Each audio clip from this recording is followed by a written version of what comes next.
living in fear of the tiger, living in fear of the tiger. Italian shoes like these roots know the difference. Suitcase of cash in the back of my stick shift. I had to be the best of the bourgeoisie. Now my kingdom for a cup of coffee, living in fear of the tiger, living in fear of the tiger, living in fear of the tiger, living in fear of the tiger.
Sometimes art ends abruptly. All right.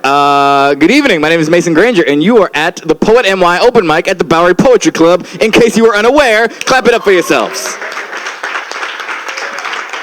And then keep that going for the Bowery duo, kicking us off.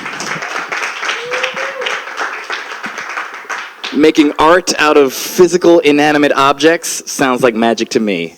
So, here we are on whatever today is. It is a Sunday, as that is when the open mics occur. That's about all I know. Is anyone here at the open mic for the first time? I see mad faces that I've never seen before. Nice. All right, cool. If for any of you, is this your first open mic, like, in life? Like, ever? What? Okay. Are you from Texas? Okay, I just saw the hook 'em horns thing. I was like, all right. Now, where are you in from? Boston? Cool. That is the North Bronx, as I like to say. But welcome, man. Cool. Cheers. So we are here at the Poetry Open Mic. Now, like, physically what happens is there's a list, people got their names on it, I call the names, they come up here, they read their poems. The poems have some parameters. It's like one poem or 3 minutes tops for the time, because we want to make sure that everybody who came all the way from North Bronx, everybody who came from wherever you came from gets a chance to get up on the mic. So we want to keep it succinct. And then also, if you have like a super short poem, you can read 12 of them. We're gonna span the rules. Read 12 super short poems. However many words you can say in 3 minutes, we're good for it tonight. So that's how that rolls. And that's really it, man. I'm gonna be very laid back on the banter tonight. I just came from mopping a floor for 4 hours, and so like. It sounds like a mundane activity. I am somehow mentally drained from mopping for 4 hours. But it was it's a cool concept. So, a friend of mine is opening up. Just imagine WeWork. Do you know what WeWork is? Like a shared office space that if you're an entrepreneur, owns a cleaning business, you put in with somebody else who owns a whatever business, and you all put in and you all just like share this really dope-ass office space somewhere that none of you would ever be able to afford individually. You just pitch in and it's like a really cool space. This is a WeWork for artists.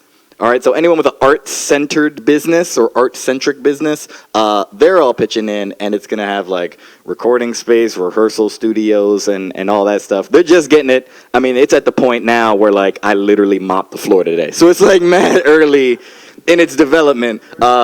It's a 52nd and 10th, and it's just called Artist Co-op. All right, so... Google it, I suppose. But yeah, it's coming in the months. That's what I was working on. It's gonna be cool. And there will be little droplets of my sweat still staining the floors about if you ever go. So yeah, I'm gonna just like kick this off right now. First poet to the stage coming up is gonna wait until I say that our feature poet today is Scottt Terezevitz. Can we get a hand for Scottt Terezevitz?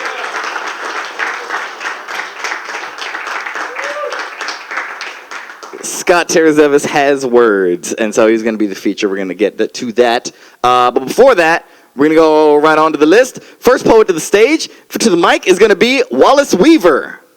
Wallace Weaver coming through.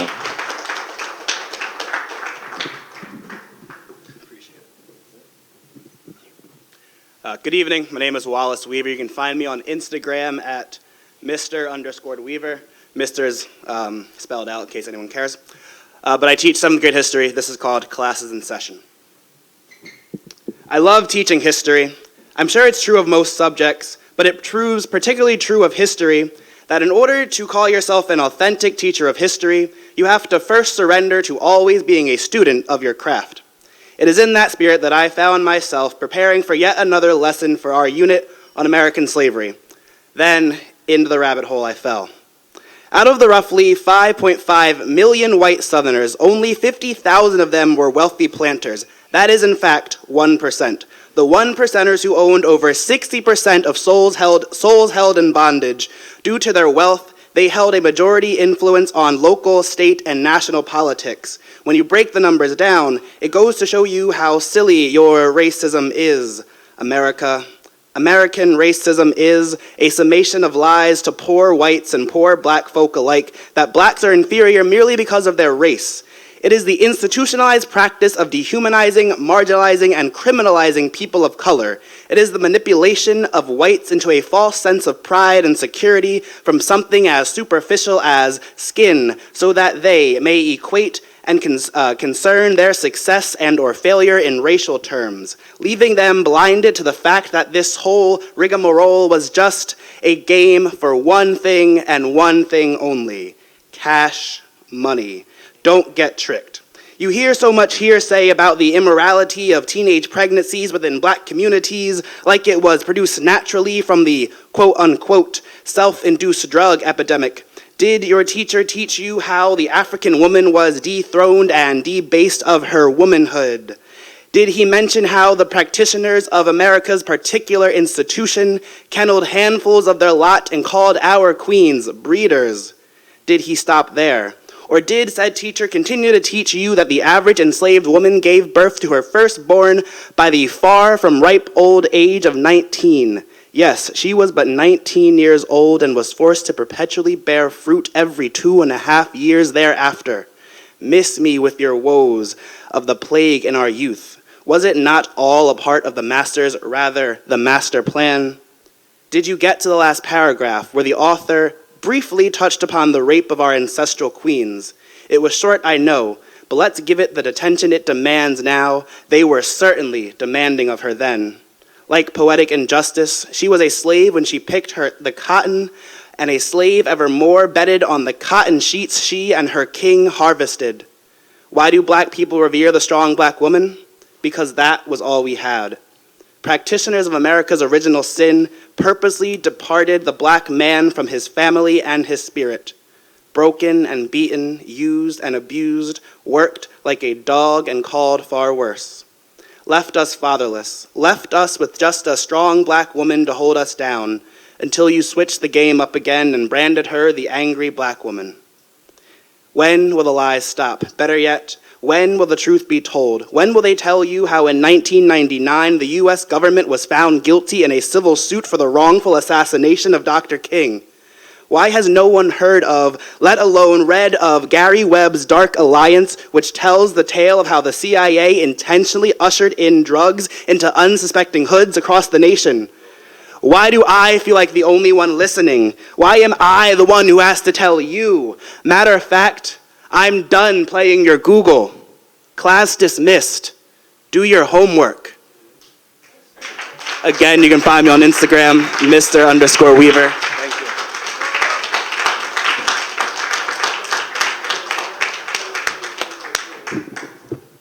That was Mr_Weaver. Yeah. Like with I mean, just to piggyback on the end on to that, like, I'm black and I'm light as hell. Do the math. This is like what you're saying. All right, the next poet up is gonna be Fade. Fade to the mic. Okay. Howdy, y'all. This poem is called Liberate.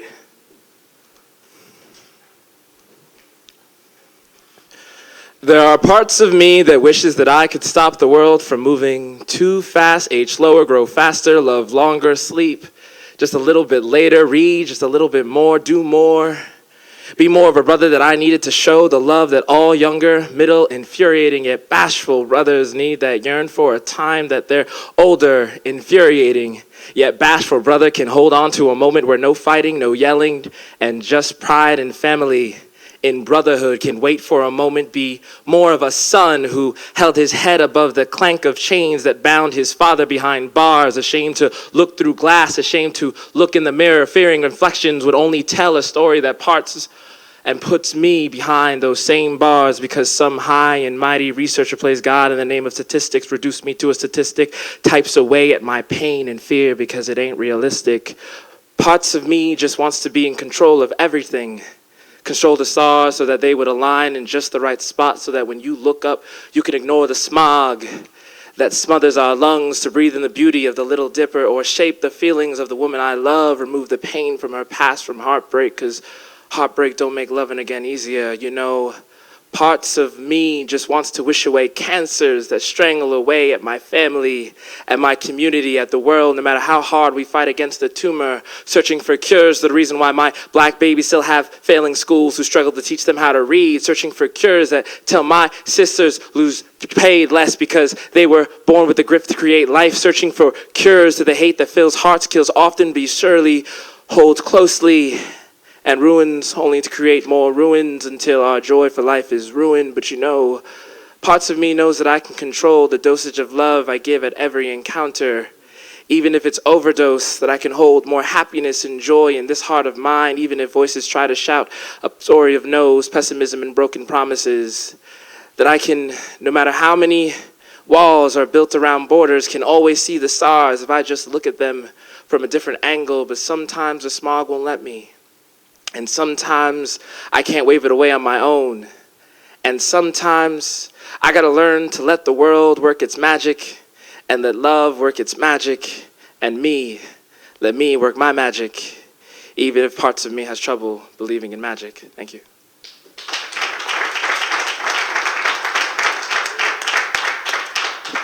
We're gonna keep that applause going. Just keep the momentum. Keep it going. Next poet up is gonna be Buttered Roll. Buttered Roll to the stage.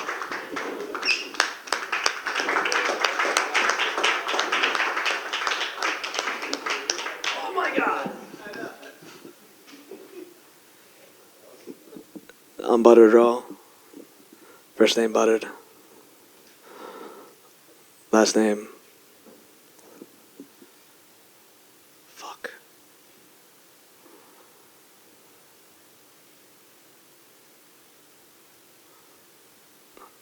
Last name Roll?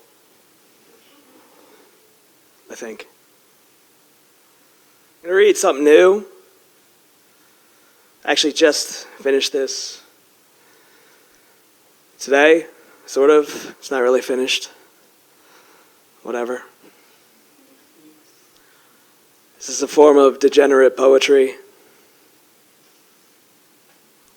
Because that's what I am.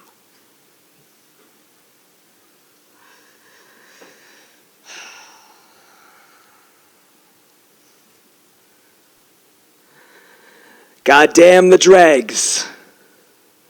Those with the bobbleheads. Our limbs are like linguini. And here we are, just standing here, barely steady, waiting for our own personal, localized, seismic activity so we have an excuse to plunge headfirst into the New York City sewer system. God admires the dregs. Maybe because we find a vacuous type of consolation in ultra-violent love. Our every word and action is an acknowledgement of a shared terrestrial damnation. There's no need for Hades to abscond with Persephone, because hell is at your doorstep. You're 12, 3, 6, and 9, and every degree in between. If you woke up this morning, guess what? You woke up in hell. And like me, maybe you think that the hilarity is basically kind of unbearable. God itself is enraptured with the dregs. Because we ask our lovers, please, take that brick, pick it up off the ground, and use it to split my head open. And as we watch the viscera spill onto the floor, you can use our heroin spoon to rummage through my gray matter. Maybe together we will find purpose aside from our own glorious, self-effacing attempts at destruction. God, fuck the dregs. We are unashamed, and we sleep.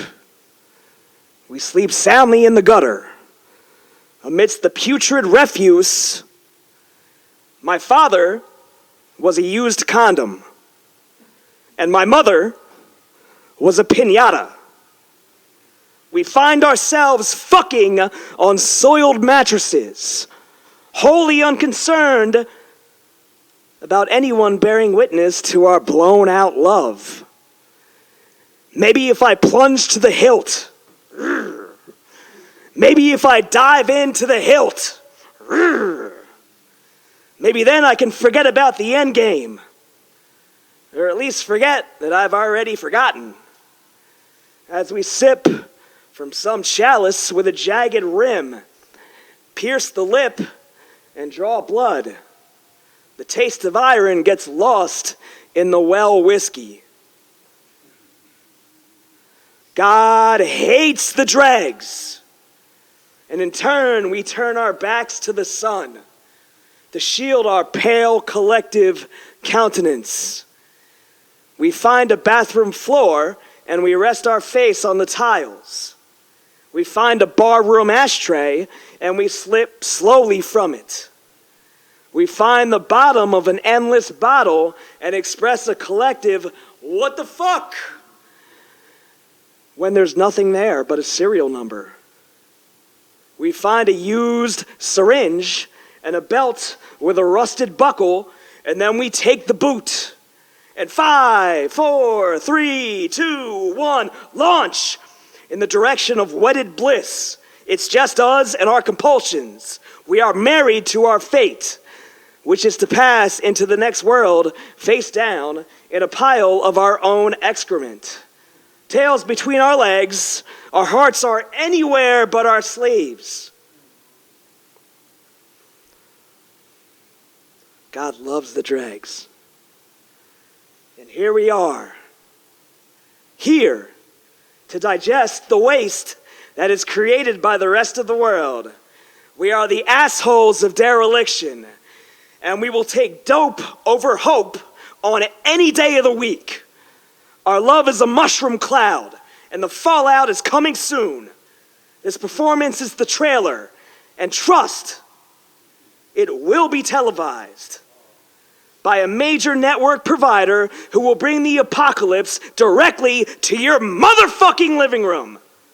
So please, relax, lay back, and satiate yourself, ease into the DMs of life, and learn to accept our collected fate, which is just not knowing. Thank you.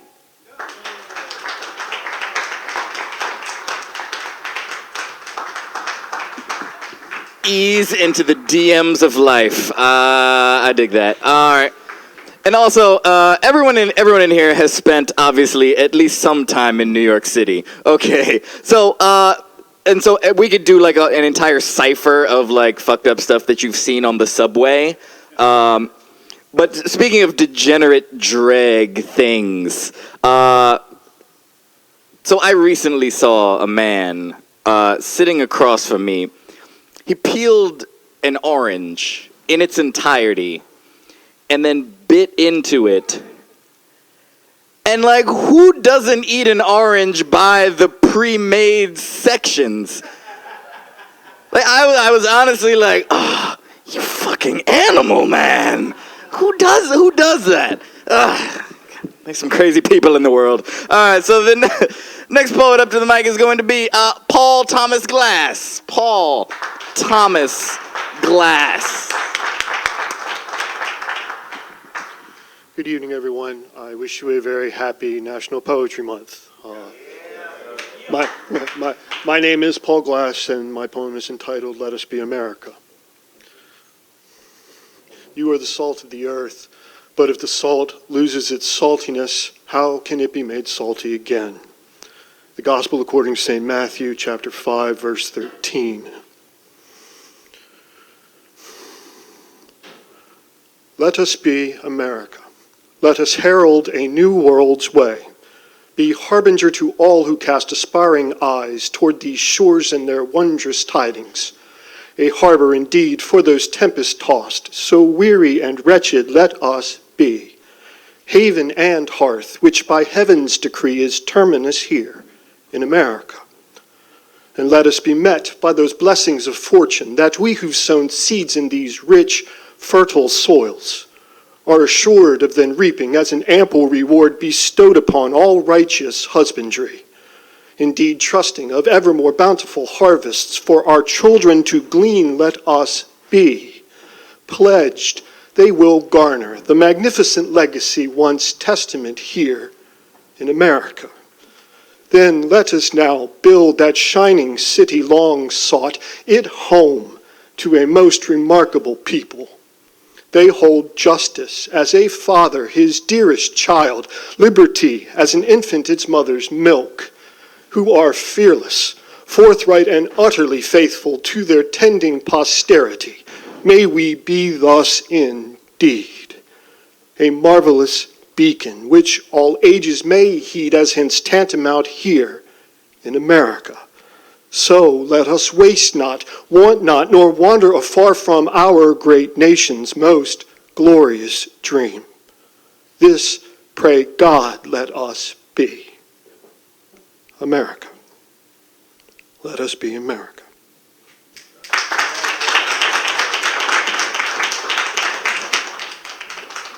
That was Paul Thomas Glass, who I'm going to say should be actually the host of this event, because he acknowledged National Poetry Month, which is April, and I'm supposed to be the host, and I said nothing of it. April is indeed National Poetry Month, so give it up for Paul Thomas Glass, far more qualified to be up on this stage. We're going to keep that going for the next poet. Coming up is going to be Dan Elias.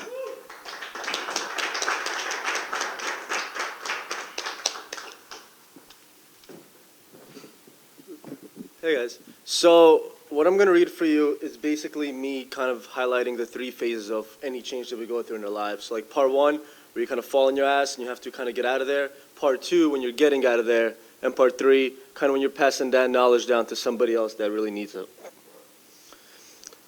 Leave your passions at the door. We're in recovery after all. Drunk in love and drunk too long. Numb to the days that pass along. Guilt pours from holes I could not patch. Patched them with wood, metal, and glass. Glass blinded me at first betrayal. Metal pinned me at first lie. Oak splinters hang from open wounds. She promised me I would not die. Crawl through the mud, through desert sands. Forest so bare, volcanic bands. Rain clear, all expectations, plans failed. Abandoned sails, return to where I first began. Make peace with yourself first, and with time second. Those who wrong third, and fourth with heaven. Know you'll survive your past. No hurry, no pause, for this too shall pass. The devil, angel, and you as their king. Game breeds focus, so play to win. The attitude of present moments, gratitude, manifest new latitudes. Abundance is in the present moment. You are enough and far from hopeless. The secret of living is giving when you have the least. Change your environment first. Watch seasons change faster than the leaves. And above all, surrender, but quit never. Learn the difference between the two, and you'll be forever clever. Thrived, not just trying to survive. Go spread the story, tell the tale, and lose so much you cannot fail. Thank you.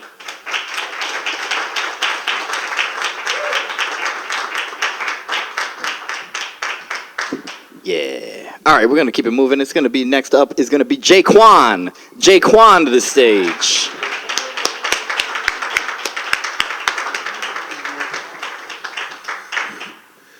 Yeah, so, can I take this off?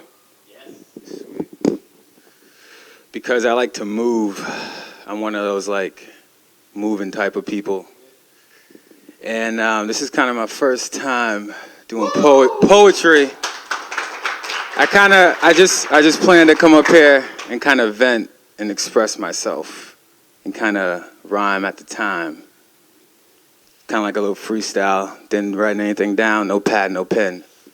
So I didn't know where I was going to begin.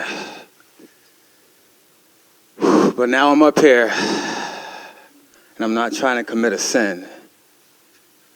But I'm like, damn, I should have used a pen. But it doesn't even matter anyway, because tomorrow is going to be another motherfucking day. I'm going to look back on this and be like, damn, it was a good start. And I was concerned if I might be so nervous that I might fart. But I'm not gonna fart because I got control. But you never know what might come out of my butthole. Now I'm starting to get a little more comfortable up on the mic. Psych, still kind of tight, yeah. And I came in here, it didn't look too bright. But I was like, damn. I look up and I'm trying to see the light. The light is me with this mic. Because poetry is just an expression. It could be used as a good weapon if you have your destination in the right section. And I didn't come up here to talk about the presidential election. Trying to change the vibe from that.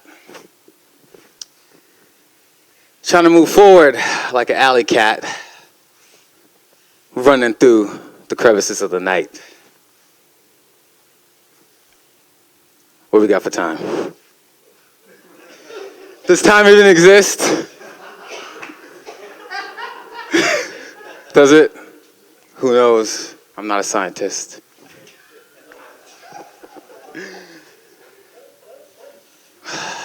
I don't know why what came to mind is Dexter's Laboratory. I used to watch that when I was a little kid. But does age mean you're a little kid? Or is age in your soul? Because I still act the same. Act like I was 12 years old. But then when I get around different people, I switch up. Because you gotta blend in, and that's what's up. I say that's what's up to a lot of things. It's like a universal form of communicating. That's it, fuck it.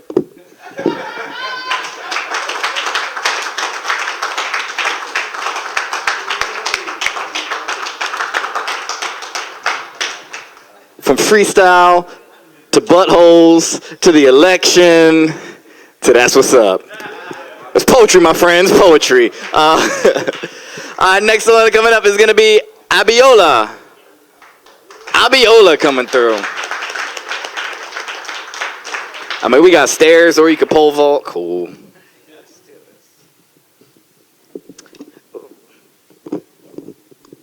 Hi guys, I'm Abiola, and my Instagram is Musician Law. I'm going to read some philosophical, metaphorical poetry for you. I'm focused on reality. This beat is coming out of me. For we collect anxiety to recollect society. As the demented side of me is coming up to fire you into the flames anatomy. Just please choose the place you decide to be.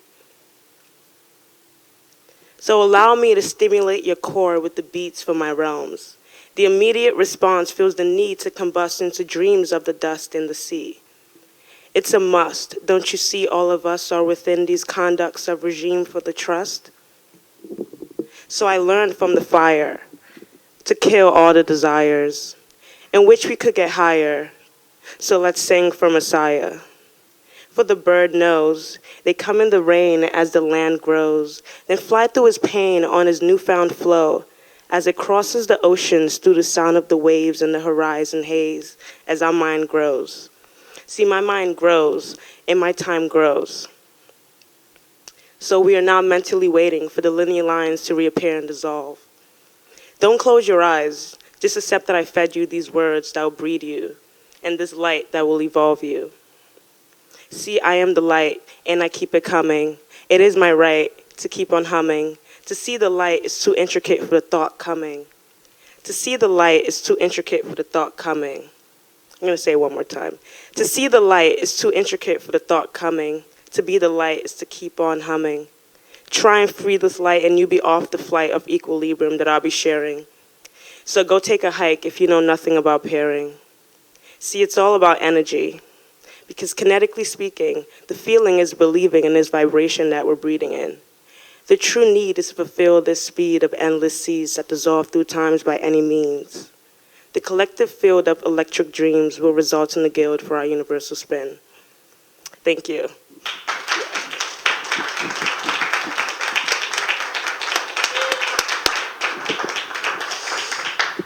Yo, so we got one more poet on the open mic, and then we're gonna turn it over to our feature, Scott Raven.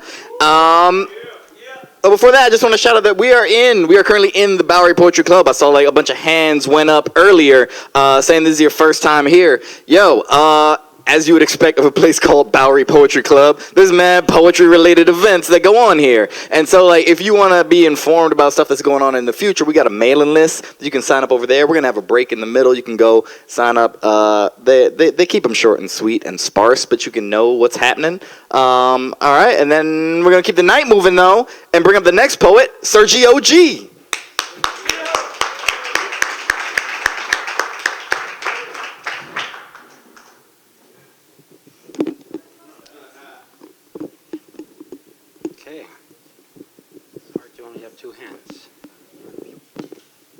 Keeping the glass of wine with me, presumably, because I wanted it as a prop so that I could keep my hand in a place I could see it, but it's hard to.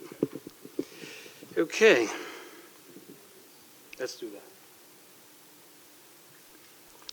This doesn't have a title yet, and I'm still working on it, so that's always a good excuse to be self-forgiving. 7 years ago, I lost myself. I went online, naturally, and I got a refurbished one. I started wondering, how do I explain to people that I downgraded to a refurbished self? All my friends kept upgrading themselves, and I was ashamed to show up to old places refurbished. So I stayed home eating pretzels and racings for 2 or 3 years. Then I got tired of isolation, and I took myself outside. The first thing I noticed was that when people asked, "What do you do?" he would mumble with the tiniest voice, I would tell him to speak up, to look at people in their eyes, but it was pointless. Then I would take him out to learn how to date, and he had a lot to say, not to them as well, but especially to me. No, this one is not pretty enough. I can do better than your old self. No, this one's too pretty. Or she's too intelligent, or she's intelligent but not intellectually inclined. Or she's too accomplished. She won't like me. Come on, man, I'm refurbished. No, this one is a venture capitalist. She only wants my dick. No, this one is too nice. She mothers me. She buys me chapstick. Maybe she's a sperm thief. I would tell him, you need to settle, man, for narcissism or for your inferiority complex. But my refurbished self just wouldn't settle. So I closed myself in with shame again, and I tried Control, Alt, Delete many times on a lot of its open programs, and I tried turning myself on and off, and myself just started freezing often. So when nothing worked, I tried to exchange myself at the store, or at least to get a discount for a new one. But they told me this was not a self worth exchanging. It was purchased refurbished, and anyway, it didn't have a thing it was for. I mean, I hadn't gotten myself a thing to be, frankly, because I thought I'd upgrade to a new self fairly soon. Also, having an intentional self is really expensive, and I mean most people get by with little to no purpose of their own. But I discovered how a freezing self without anything to be can be easily devalued. So, defeated by life's complicated technology, I decided to bring it back home, hoping to improve my refurbished self, and I learned a lot about early programming and potential ways of reprogramming, but every time I tried fixing myself, I couldn't sustain my attention long enough to accomplish it. There were just too many glitches. I couldn't self-correct. So I began to feel bitter about the self I had gotten myself.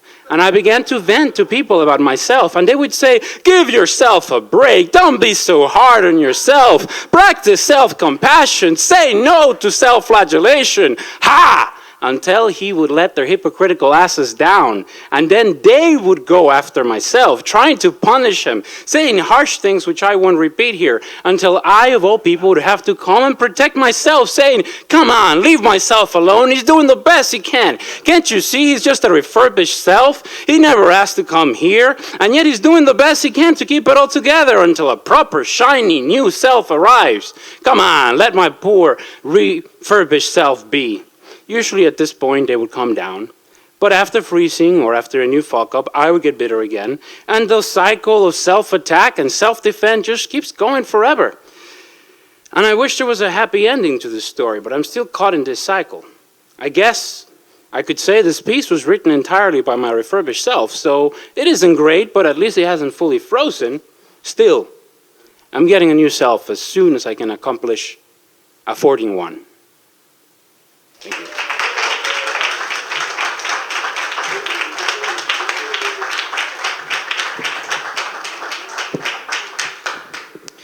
And now we've all seen Inception. All right. So you never saw Inception? Oh, all right. So this is now time for our feature poet. All right, this poet, his name's Scott Raven Terezevitz, and I can spell it perfectly. Scott has started an open mic at Rutgers University way back in the year 2000, which it's still, when I say the year 2000, it still sounds like the future, but like it's like mad long ago now. In 2000, and then I started attending this open mic, and this is where we met, and this is where we started doing poetry together, and we have since performed no fewer than 10,000 times, I'm going to say, in the past 17 years or so. And so I've seen his words. He's got many of them and many great ones. So please give all your hands and love for Scott Raven Terezevitz.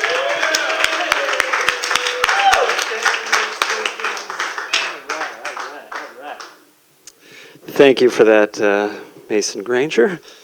One more time for your host for tonight, Mason Granger.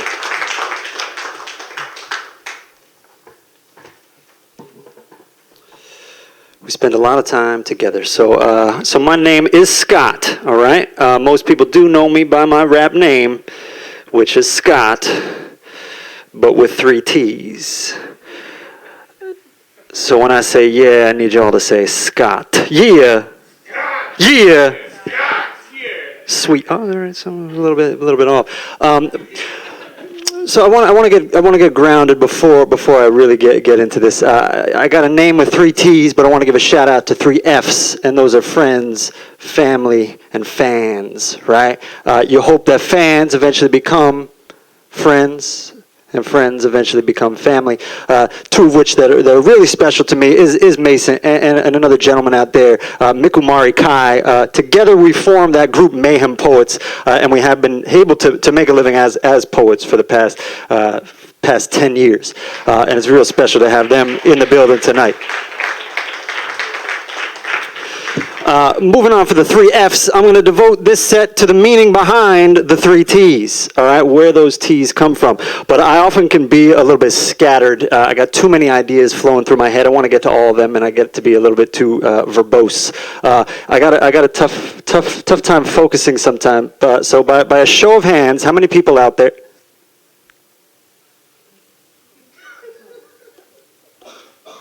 All right, listen up, hear me out.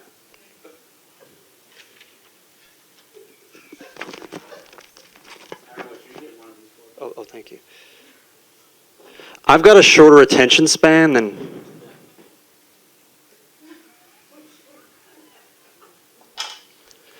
Constantly distracted. Mindfulness, I lacked it. Tried not to overreact when I broke my pact with affordable focus for real. I paid attention for a suspension of my ADD, but midway through the lesson I time zoned out. Found my mind thrown out of whack backwardly towards the Dead Sea, dreading what attention might do to me if he caught a glimpse of what was going on in 2020 BC. You see, before concentration, conversations followed no sorts of rules and regulations. Shouting matches would receive standing ovations, and questioning and suggestioning was less easy to spot than pink and blue Dalmatians. Prophets would doff this brilliant rendition of King Solomon's wishing, but people would only half listen. Peasants would present this brilliant piece of peace and harmony with a tendency to more democracy, and conversations regarding leprosy would completely fall off. Nobody listened, so nothing got done. The world wilted, chaos, disorder, mayhem had begun. Everyone would spend 12 hours daily twiddling thumbs and belittling bums who do nothing but hum. It's the end of the world as we know it, and wouldn't you know it, Something had to be done, but no one could sit around long enough to figure out what. All right, so I'm going to stop there. I wasn't focused enough to actually finish memorizing that poem. And it's a 12-minute poem, and I'm not actually going to do the rest of it for you tonight. I'm going to go on with the first T for tonight, and the three T's of creativity. The first of which I like to think is time. All right. You know, if you want to be a writer, you got to put in that time, put in the effort, whether you're sitting with a blank page, or you're deep engaged in some sort of thought. So I wrote this based on my tendency to want to multitask. Anybody out there like pee while brushing their teeth, right? One dude. Thanks for admitting that. I know. He did as well. I really wanted you to fart on the microphone. Like I thought that would have been like disgusting, but also wonderful if he actually farted while he was on stage. And that's maybe why like this row here is like kind of empty. Maybe they were anticipating that. Shout out to the ghosts in table 1, as well as the fam that I got watched on the stream. I often find people that are up here. They're often like performing for the crowd, but they're also kind of performing like for the camera. So I'm going to do my best to perform for y'all and those that are, eating Chipotle half naked in their SpongeBob underwear out there. So time, right? Here we go. Anybody like listen to podcasts while they do dishes, right? Anybody like masturbate while they listen to podcasts? No, okay. Okay. And they don't have to be sexual they can be, about whatever, but okay. All right, we're going to try this. I work out 3 times a week, every other week. I belong to a fancy and expensive gym that I like showering in more than in my own apartment. I lift less weights than a somewhat busy hostess / Olive Garden waiter, but will tolerate more dumbbells than your average debate moderator. I work out even less in winter, but can you really blame the sun? So I run anywhere from 2 to 4 miles every time I run, which isn't very much. I write every day, which makes it easier to slack off, but harder to stay in touch. So in order to examine how running affects lifespan, I'll tell you, I wrote this while I ran. And in an effort to maximize productivity before I'm done, I will also recite this while I run. So using a fair amount of my VO2 max capacity, this should all be done in a flash. Take out your fit trackers, stopwatches, and whistles. Your secondly amended starter pistols formed from slightly bent forefinger and thumb and or soon-to-be exploding 7G Samsung, and allow me to be clever and cunning as I take my marks to get set and start running. A business. Expect more than 40 hours of work in a week, limited sleep, and at least 2 years with little to no profit. Be prepared to be there every minute of every day at first, often stressed, starved, and dying of thirst. Rent office space or work from your house with no bosses and free reign when running. This might lead someone to punch out your lights, but protected by First Amendment rights. Taken to the extreme, running one's mouth may make you completely unpleasant or put you in the running for president, which is bound to take a nasty toll. Might get pneumonia, UTI from WikiLeaks, or shot from grassy knoll. Perhaps you'll get further along than you expected, have your party abandon you, or an entire gender disrespect. But really, all your deepest darkness will be put on display. So don't plan on being able to run away from your problems. Or your problems with family and relationships, which we all know can weigh a ton. But keeping them bottled up will only make you sicker in the long run. So in a world of constant push and pull, there's always the running of the bulls. Fun for the whole family, not so fun for the bulls, who are poked and prodded during the race, and then once completed, brutally erased.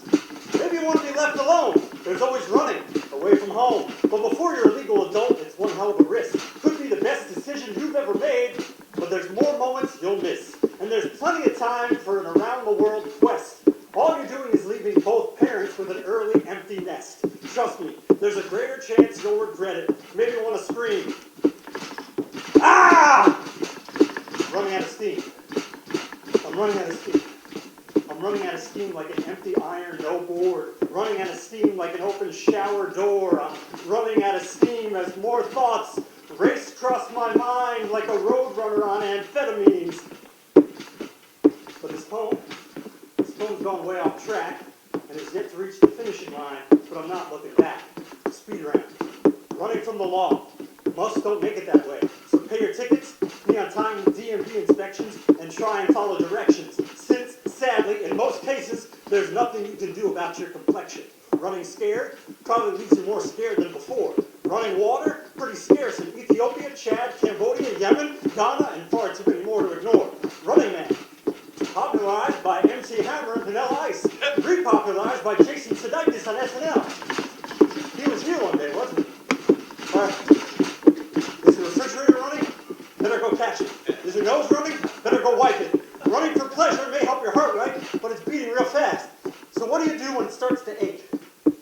You can get too much of a good thing, but I've had too many heartbreaks, which ain't great, so I keep running, even when I'm out of breath. As we all know, too much running could lead to an early death. But if you like it, I say, what's it matter? Well, we're all running out of time anyway. Thanks.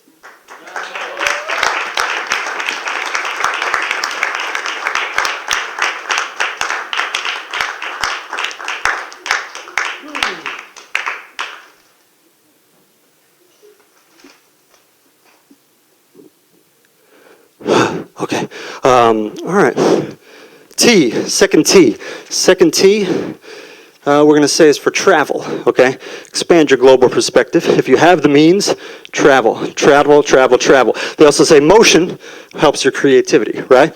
This poem right here is about the travel ban a little bit.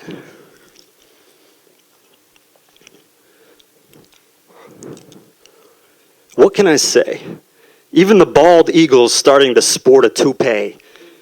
And I'm starting to tear my hair out. It's a bad do like Erica. So I pledge allegiance to the world and God bless America. What can we expect to see next? More pickets and protests? Then outfitting our statue with a Kleenex. Better yet, let's wrap her robes like a hijab, torch the sea crabs, then turn her shoes into free cabs. Maybe not Ubers? Here's the plan. She'll go to and from each of the 7 countries banned: Syria, Iraq, Yemen, Iran, Libya, Somalia, Sudan. Reposition Lady Liberty in the Middle East, then move north. We put France in her pants and send her crown glowing forth. Then use her as a refugee Trojan horse. But instead of destroying everything in her path and burning the city she sees, LL Cool G's brings back the tired, poor, huddled masses yearning to breathe free. Thanks.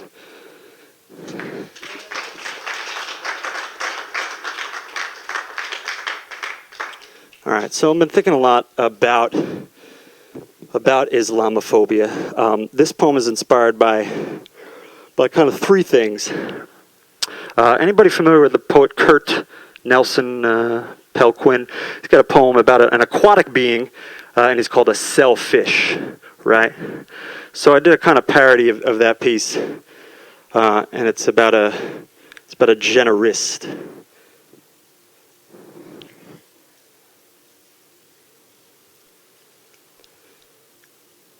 I am an insect in a world of giant cowards, an anthill among fallen skyscrapers and the tallest of towers, an arthropod racer escaping the dark side, trying to free pesticides from pestilence. Find the fun in fundamentalist, as rare as a Hercules beetle or flower mantis. You see, my friends, I am a generist. So in true form, you might choose to stop me before I begin, but this poem is not for me, it's for you to profit from within, which is hard to do when innocents are taken. Model citizens mistaken for insurgents as human bombers hold on to the promise of virgins. But just as there's a difference between amateurs and genius, there's a difference between Muslims and extremists. Which is why I am the bomb at parties. The last to leave and the first to show up, sacrificing my own career to help other people blow up. As to the true motives of terror, I don't have the slightest, which is probably why my career is less like Eminem and close to that of a vanilla ISIS. ISIS? I just wish it was more of an a la Admiral Akbar, fighting rebel forces, ensuring there's no new Death Star, as I'm sometimes clueless, martyr Luthering with my best guess thus far.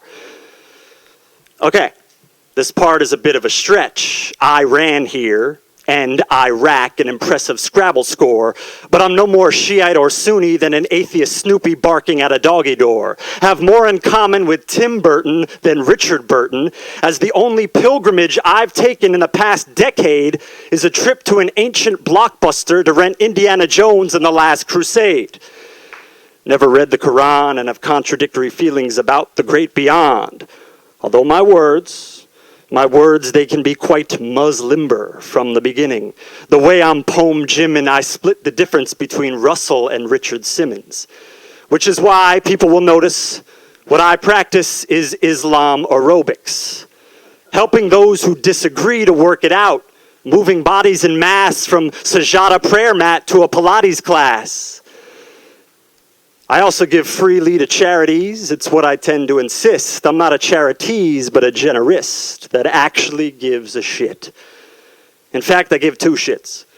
Sometimes 5 or 6. I'll mulch your entire garden with true leaves, then take a few hits. I'd donate 3 kidneys if I could, and hand to fire all my blood to hemophiliacs and or malnourished vampires. I'd give you the shirt off my back and the 6 spare ones in my top drawer, and I don't do it because it makes me feel good. I just do it, says the poet, says the so-called generist. Truth is, most of these lines are kind of lies, and I only do so when I've made a lot or my investments rise. Just remember, you can still give of yourself without taking lives. Thanks.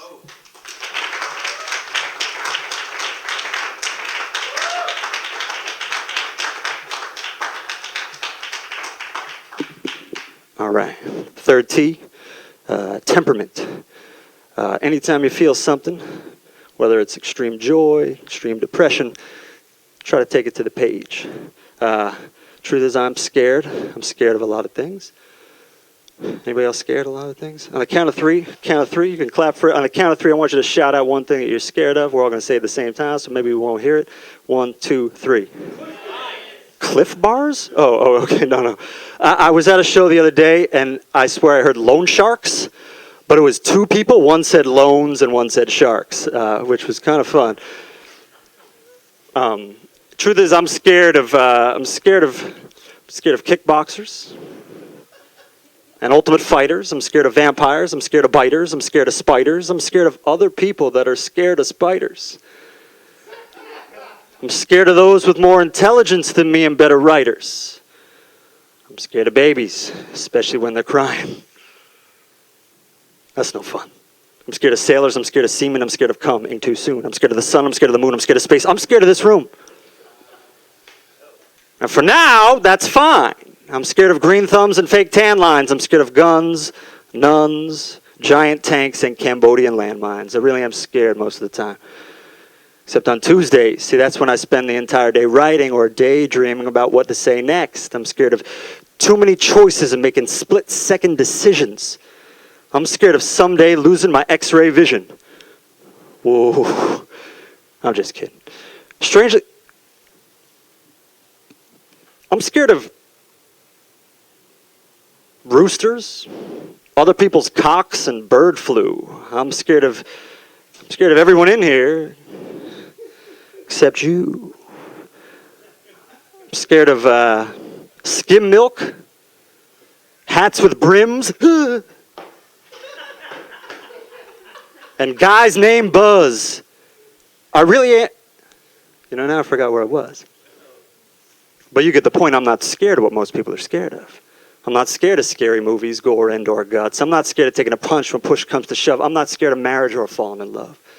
I'm not scared of jumping out of planes, rickety trains, or wooden roller coasters. I'm not even scared of finding a picture of me on a most wanted poster. That's most wanted as in most desirable, not most wanted as in criminal/terrorist. Because we can all agree there's some things that will frighten anyone out their wits, like violently choking, being broke, losing the people we're close to, dying in a nuclear explosion, not achieving what we're supposed to, being super sick, with no insurance on your health. And all these things are terrifying, but what scares me most? Just being myself. Me being me. Scott with just 2 T's. The cat who's not really all that crazy. Doesn't have much money, isn't macking all the honeys, and really isn't all that funny. When I'm not on stage, I'm actually quite sane and bashful. My idea of a Friday night is doing the laundry and playing a nice game of Scrabble. And I usually don't even talk directly to people, I just babble. And I can be selfish, inconsiderate, and straight up disgusting. I look in the crowd and think I'm better than you, and you, then look in the mirror and feel like less than nothing. So let's have an honest discussion. I'm allergic to penicillin. Anybody else? Right? I break out into hives, it's not pretty. I hate cigarettes. I lost my mom to lung cancer when I was 15. Inside every puff of smoke, a part of me disappears. I got an older brother who's a little racist. I still love him, but it's a struggle. So my father, I just want to wrap my arms around and give him a big hug, thank him for raising me since birth, and pray to God everyone gets along now that he's remarried to a special girl he loves very much, because that's what's most important. But truthfully, I don't know how I'm going to feel next time we all get together, whether my brother's going to threaten to kill her or throw an ashtray at her forehead again, triggering within me a feeling of helplessness I've only felt twice before. Once when I was cheated on by a then best friend, and again following the death of the final matriarch in my ever-shrinking family, thereby making every relationship I have somewhat edible. Not Oedipal as in having sexual feelings towards one's mother, but edible with a B as in every relationship I have absolutely consumes me. And sure, maybe I need therapy. But isn't this kind of like therapy? Moreover, is spoken word poetry a suitable replacement for therapy? Because I'm a self-diagnosed, bipolar, obsessive-compulsive who sometimes lacks tact. I used to make fun of people behind their backs, name if they were fat, ugly, or chiropractors. The last one was a joke, the first 2 are not. I've lied and I've cried often, sometimes for no reason whatsoever. You know, I could get used to this, so I'm just going to come right out and say it. I'm gay. Actually, I'm not, but if I was, now would be the perfect time to let you all know this. Truth is, I love carrot juice. If I had a carton of it right now, I'd pour it over my face and start singing some random song by Amy Mann off her new album, Mental Illness. I've always wanted to be a male gymnast when my grandma thought I should be an exotic dancer. Only problem is I'm scared of poles. Not Polish people, but actual cylindrical metal tubes. I suck at math. My nose is kind of crooked. I got ears that look like satellite dishes. My ass itches. At this point, I'm feeling totally fearless, and there's nothing I won't say. And I don't care if you like me. I don't care if you hate me. I like me. Now you know me. Thanks.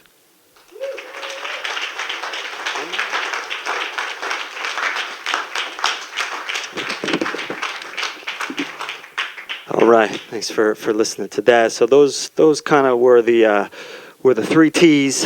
I'm big in big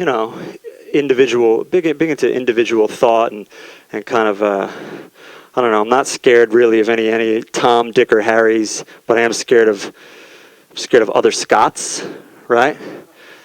Right, but that's not people with the same first name as me. That's people that are grown men that eat haggis and have high knee socks. But what I'm really most scared of is robots. And Sergio, you touched into that a little bit.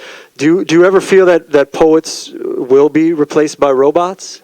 Anybody believe that like they're going to be some like Edgar Allan Pokemon that are going to be like coming up here, or some like William Shakespeare's that are leading, with Gil Bot Heron, the revolution will be roboticized. I feel like there will be robots eventually that could come up and take an aggregate of a crowd and tell you what you want to hear. So what I'm giving you right now might not be what you want to hear, but there could be in the future a robot that's like, do. All right, this side of the room wants to hear, like a poem about vegan feminist weather patterns, and this one will be like do, and over here the crowd wants to hear like something about like machismo meteorology or something like that. So like you don't know that the robots could come, but what can we do so the robots don't come from the poets? We got our own stories, right? We got our 3 T's of creativity. We got our own creativity. So give it up for all the poets that come tonight that are keeping out the robots. We gotta not have the still I rise of the machines, right? So here we go. Okay, I'm gonna try this. Thank you for your time. This is gonna be a call response piece. It's gonna involve the people that are here. I'm gonna just try this, and it's also gonna involve the people on the stream. So when I say right, I need you all to say now. Right, right. And then for all you watching at home, when I say listen, I need you to say later. Listen. Listen. Oh, he's actually watching maybe at the bar. All right, so we'll see. So the thing behind this is that the people, we're here, we're present, we're watching this. The people out there, they can listen to it now, or they might come back to it and listen to it. All right. Last time I was here a couple Sundays ago, did I do my poem about erasing people's memories? That's right. You all liked it a whole lot. The people on the stream begged me to stop, while the live crowd started chanting, Scott, Scott, Scott, Scott, Scott, Scott, Scott. Nah, you missed your chance. I might as well change my identity and switch names. Introduce me anew as Pete Tarazevitz for your goldfish-ish brains. Ladies and ladies, boys and girls in this world, Feenies, Topangas, and Corys, see if you can follow this winding story which has less in common with Memento and more with Finding Dory. Or maybe it's the other way around, less of a clownfish and more of a clown. Larry, Curly, Nemo. Let's take this from the top of the show. Right? Right? Don't be shy. 5 minutes from right. It'll all come back to you and I'll bow. You'll remember why, or I'll remember why I wrote this in the first place, this lyrical earthquake. If this line slips your mind, it's not my fault. Maybe you need to write or listen. Maybe my memory is failing me. Maybe your memory is failing me. Remember being driven to summer camp at 6 a.m. Remember being picked up from practice. Remember tossing balls in the park, and remember your taxes. Remember finishing college with no loans. Remember graduating and refusing to move home. Remember to write. Remember to write. Remember the start. Remember the arc. I mean, what was that lyrical spark? I guess it was when my dad called me Mark, my brother's name instead of mine. The first time of an approaching mental decline. Early onset Alzheimer's, Heimlicking in time, wondering what other memories of he and me and us would be left behind. Rocking chairs, bedtime stories, finishing art projects for me with incredible drawings of chimpanzees, BK Fridays and MacD's when too tired to cook. Look, I realize when I'm finished you might not recall any of these lines. Substance aside, maybe just a feeling came to mind. I've already told you twice, if you don't remember, remember this next time. Before I skate, triple sow cow, before the bow, from right, savor what you can savor. Cherish the moment and don't forget to listen. Thanks.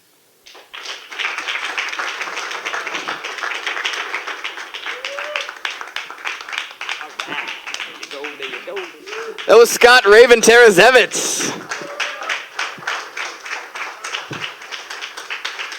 And actually the stream is on a 2-minute delay, so they're still listening to what just occurred right now.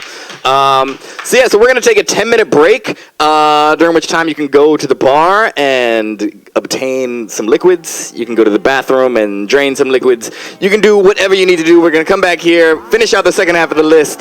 10-minute break. Capiche?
NYPost.